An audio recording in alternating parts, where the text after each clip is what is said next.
Hi everyone, and welcome to Shukin Science.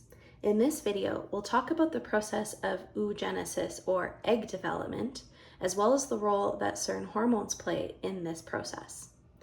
Now, if you checked out my previous video on the female reproductive anatomy, you'll know that oogenesis takes place in these structures here, known as ovaries. So you can almost think of an ovary as like a little egg nursery. This is where the eggs undergo the maturation process so that eventually, if they are ovulated or released into the fallopian tube, if they do end up meeting a nice little haploid sperm cell, they can contribute half of their DNA to form a diploid zygote, which will eventually then go on to enter the uterus, implant into the endometrial lining of the uterine wall, and form the embryo for a successful pregnancy. But what exactly is going on inside of the ovary? So we're going to zoom in and take a closer look, because it turns out that the process of oogenesis is quite different than the process of sperm development or spermatogenesis in males. Whereas males continuously produce sperm cells on a daily basis throughout their entire lives, females are actually born with all of the egg precursors that they will ever have. And then beginning at puberty once per month until menopause, just one of those eggs will fully mature and one will be released via ovulation. So quite different compared to what we see in males.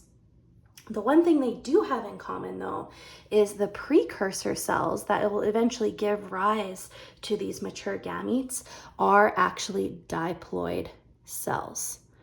So in males, we call that diploid germ cell a spermatogonium. In females, it's called an oogonium. And again, these form in utero. So during the fetal development process, you're going to start seeing these oogonium show up in the ovaries. Oogonium will then undergo mitosis and basically just make more copies, which are known as primary oocytes. So because they're using mitosis to make copies of those oogonium before the birth of the baby, that is also going to form diploid germ cells. But now they get a different name, primary oocytes. And it is these primary oocytes that will eventually undergo meiosis to make mature eggs. Okay, so that is actually what you're seeing here. Here are the primary oocytes that you are born with, just kind of hanging out inside of the ovaries until puberty. Now, once puberty begins, I guess I should say that's steps 1 and 2. When puberty begins, one of the key hormones that is secreted is known as FSH, or follicle stimulating hormone. So when FSH levels start to increase, which happens, once every 28 days, then that is going to travel from the pituitary gland in the brain to the ovaries. And FSH is going to cause follicles surrounding that primary oocyte to start developing. And that is going to trigger the first meiotic division. So that is step 3 in this process. Our diploid primary oocytes that we're born with will be triggered to undergo Meiosis I. And now we're going to end up with a haploid egg cell. But it's not a fully matured egg cell because it's only undergone the first meiotic division. So at this stage, we refer to it as a secondary oocyte.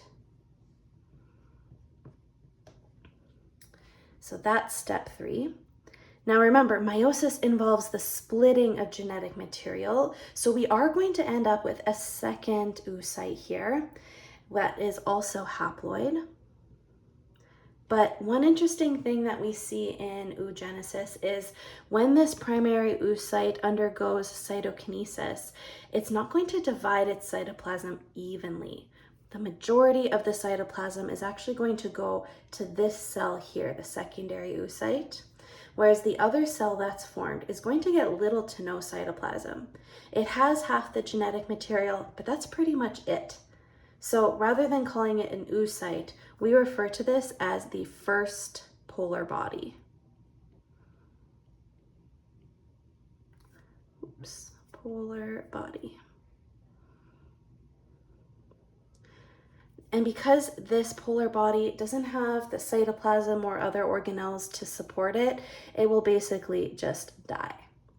Now you might think, why? Why would this happen? Wouldn't females, like males, want to produce as many eggs as possible? Well, the answer is no. Actually, females use more of a quality over quantity approach.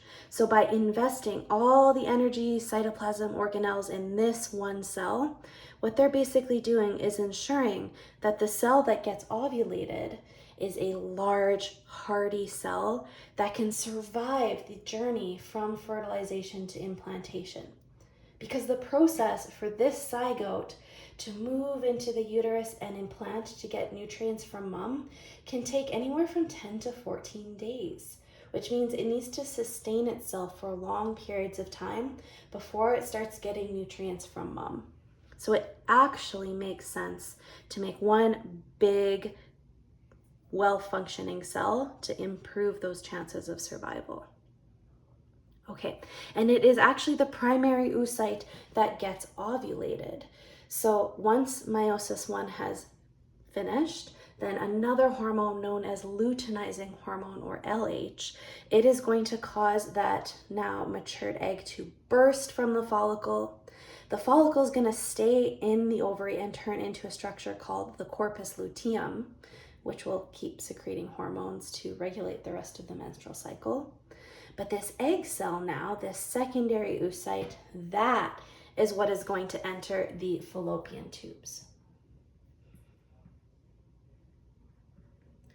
But it's not quite ready to go yet, again, because it's only undergone meiosis I. It turns out that meiosis II doesn't happen unless that oocyte is actually fertilized. So during this fertilization process, as soon as the sperm's DNA enters the egg, it actually triggers meiosis II to be complete. So now that secondary oocyte, it is going to combine its DNA with the sperm cell, and it is going to form a diploid zygote. And that's this structure here that will eventually form the embryo. And then, of course, because meiosis involves dividing a cell, we also get another polar body.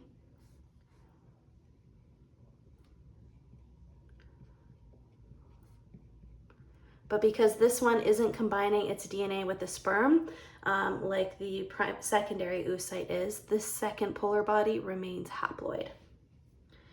And so it will eventually just kind of go on to die, just like that first polar body did. By the way, sometimes this first polar body doesn't die immediately, so sometimes it will actually undergo meiosis II, so you'll end up with 3 polar bodies in total, but that doesn't happen consistently. So in general, we say that in females, the process of oogenesis takes one precursor diploid oocyte, known as a primary oocyte, and then it produces one mature egg, which will then undergo meiosis II once it's fertilized to make the zygote, and 2 or 3 polar bodies, which will basically just die. And that is oogenesis. If you would like to check out a quick comparison of the process of oogenesis and spermatogenesis, then stay tuned for my next video. Thanks, everyone.